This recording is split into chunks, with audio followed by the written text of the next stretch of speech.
अस्सलाम वालेकुम। मेरा नाम डॉक्टर मोहम्मद सुहेल बशीर हैरी है। आज मैंने एक इम्पोर्टेंट टॉपिक के बारे में डिस्कशन करना था और वो टॉपिक है एंटीबायोटिक का इस्तेमाल। आजकल पाकिस्तान में फ़जूल में एंटीबायोटिक का इस्तेमाल किया जा रहा है और एंटीबायोटिक का फ़जूल में इस्तेमाल करने के नुकसानात बहुत ज़्यादा हैं। बाज़ दफ़ा किसी बच्चों में कोई फ़ीवर है या अगर डायरिया वाली अलामात हैं, और अगर फ़ीवर और डायरिया ज़रूरी नहीं होता कि हर फ़ीवर वाले पेशेंट को या हर डायरिया वाले पेशेंट में ना एंटीबायोटिक का इस्तेमाल करवाया जाए, क्योंकि फ़ीवर वायरस की वजह से भी हो सकता है और डायरिया जो वायरल इन्फेक्शन की वजह से भी होता है। अब आजकल क्योंकि मक्खी मच्छर का सीज़न है, सैलाब की वजह से आजकल वायरस की वजह से बच्चों में ज़्यादा डायरिया के केसेस आ रहे हैं या मक्खी की वजह से। अब ये कि वायरल इन्फेक्शन 7 दिन के लिए 7 दिन के अंदर अंदर मोशन ठीक होने होते हैं, और अगर आप 5 दिन 7 दिन 8 दिन अगर आप एंटीबायोटिक का इस्तेमाल करते रहें, इस जो वायरल इन्फेक्शन में एंटीबायोटिक का कोई रोल ही नहीं होता। अब क्यों सारा समझाने का मकसद ये है कि अगर ये एंटीबायोटिक ऐसे फजूल में इस्तेमाल किए जाएँ और नेक्स्ट टाइम अगर किसी बच्चे को बैक्टीरियल इन्फेक्शन होता है, अगर बैक्टीरिया की वजह से फ़ीवर हो जाता है या बैक्टीरिया की वजह से अगर डायरिया हो जाता है, तो नेक्स्ट टाइम, क्योंकि पहले इतनी फजूल में एंटीबायोटिक इस्तेमाल हो चुकी होती है कि नेक्स्ट टाइम वो एंटीबायोटिक उस बच्चे के ऊपर असर ही नहीं करेगी। अब कई पेशेंट ऐसे आ जाते हैं कि डॉक्टर साहब पिछले 2 महीने से 3 महीने से मोशन नहीं रोक रहे, फ़ीवर ठीक नहीं हो रहा, और जब चेक कराया जाता है और उनको एंटीबायोटिक की ज़रूरत होती है और बाज़ दफ़ा और उनके ऊपर एंटीबायोटिक असर ही नहीं कर रही होती है। और जब किसी पेशेंट का फ़ीवर 1 महीने से 2 महीने से ठीक ना हो रहा हो, डायरिया ठीक ना हो रहा हो, तो उसके लिए जो गोल्ड स्टैंडर्ड टेस्ट होता है वो होता है ब्लड कल्चर टेस्ट होता है। हमने देखना होता है कि अगर इस पेशेंट को बैक्टीरियल इन्फेक्शन है और पहले से इतने एंटीबायोटिक यूज़ कर चुका है और एंटीबायोटिक असर भी नहीं कर रहे, तो पहले तशख़ीस करना ज़रूरी होती है कि blood culture gold standard test होता है, 7 दिन में उसकी रिपोर्ट आती है,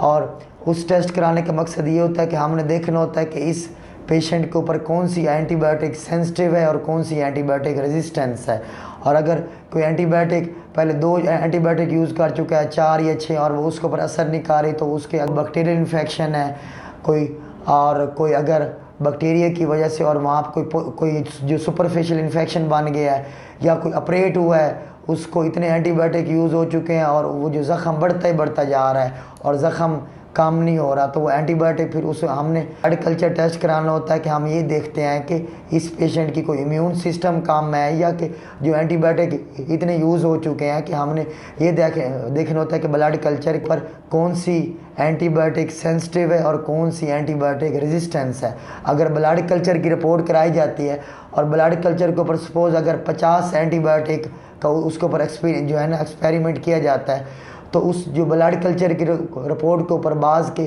पेशेंट में ऐसे आते हैं कि जिनका 40 से 45 एंटीबायोटिक रेजिस्टेंस होती हैं और 4 से 5 एंटीबायोटिक सेंसिटिव शो हो रही होती है। और आप यकीन नहीं करेंगे कि मॉक्सीफ्लॉक्सासिन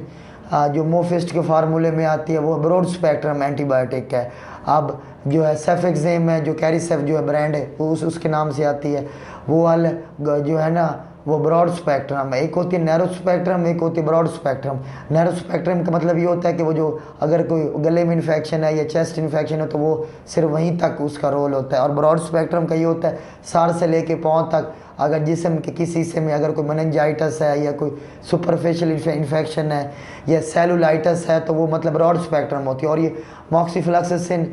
ये है ब्रॉड स्पेक्ट्रम है, उसका ये रेजिस्टेंस हो रही होती है, अमॉक्सिसिलिन रेजिस्टेंस शो हो रही होती है।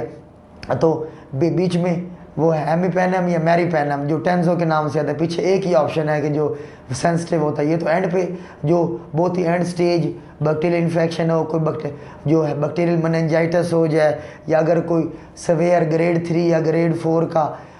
अगर जो है ना किडनी इन्फेक्शन हो जाए, तो टेंसो इंजेक्शन उसमें यूज़ होता है, ताकि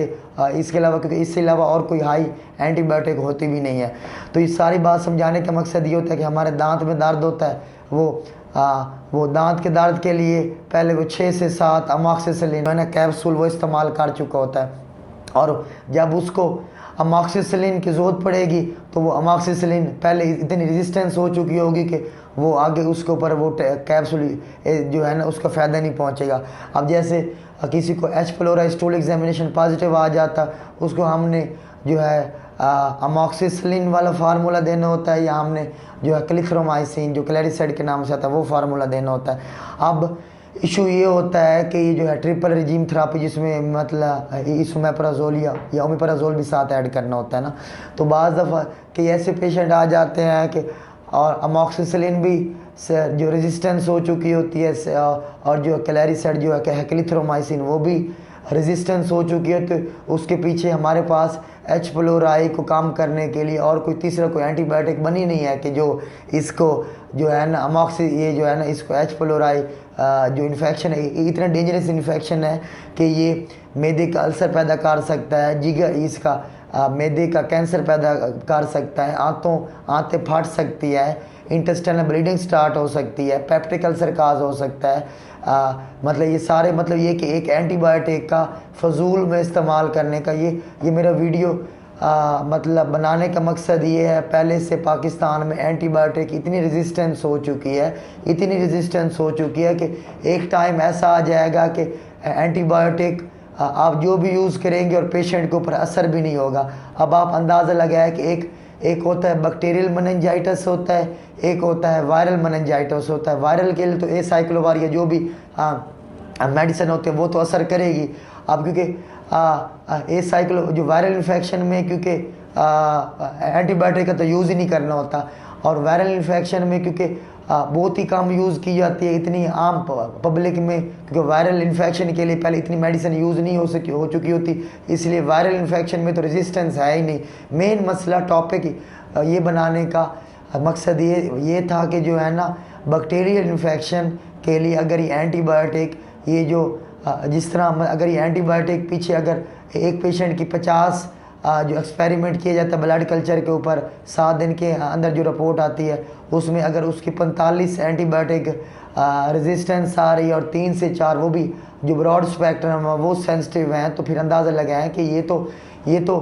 तो मतलब ख़तरे की अलामत है कि एक टाइम आ जाएगा कि जिस तरह कोरोना वबा फैल गई थी पाकिस्तान में और उसका प्रॉपर इलाज नहीं था, तो एक टाइम ये आ जाएगा कि अगर किसी एक बंदे का कोई सी सेक्शन होता है, कोई ऑपरेट होता है और उसमें हाई एंटीबायोटिक की ज़रूरत पड़ती है और आगे वो एंटीबायोटिक उसके ऊपर असर भी ना कर रही होगी, तो ये तो सेलुलाइटिस हो सकता है। पेशेंट ग्राम नेगेटिव और ग्राम पॉजिटिव ये 2 बैक्टीरिया होते हैं, अगर इनको बंदा कंट्रोल ना करे तो इनके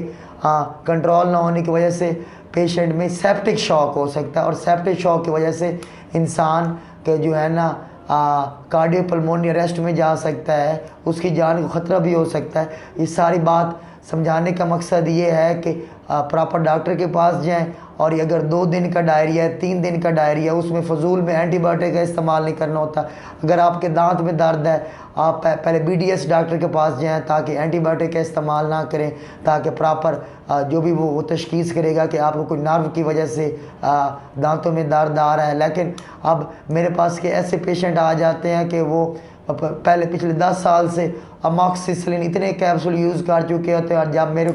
जब मेन अमॉक्सिसिलिन की ज़रूरत पड़ती है तो वो दवाई असर ही नहीं कर रही होती।